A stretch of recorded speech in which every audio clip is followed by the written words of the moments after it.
Deputy CM గారు లేస్తే నేను అనుకున్నాను అధ్యక్ష, ముఖ్యమంత్రి గారు సంతకం పెట్టిన ఫైల్ ఎక్కడ దొరికిందేమో మరి ఆ రోజు 2023 డిసెంబర్ 7 నాడు సంతకం పెట్టిన ఫైల్ ఏమైనా దొరికిందేమో, ఈ లోపల మా అధికారులు స్విఫ్ట్ గా లెంకులాడినరేమో, పట్టిండేమో డిప్యూటీ సీఎం గారు చెప్తాడేమో అనుకున్నా అధ్యక్ష.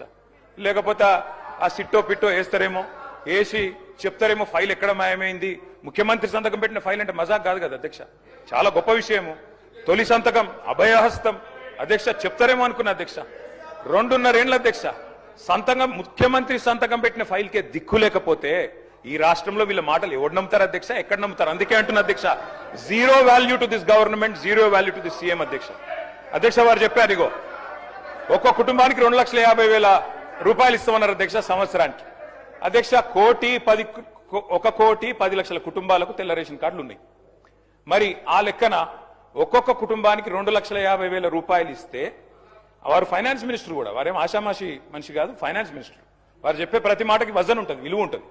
మరి 1,10,00,000 కుటుంబాలకి 2,50,000 రూపాయల చొప్పున మరి ప్రభుత్వం గనక వెల్ఫేర్ రూపంలో 4,000 పెన్షన్లు, తర్వాత వారు చెప్పినట్టు ఇవన్నీ కూడా ఇంకా చాలా ఉన్నాయి అధ్యక్ష, చదువుమంటే చదువుతా.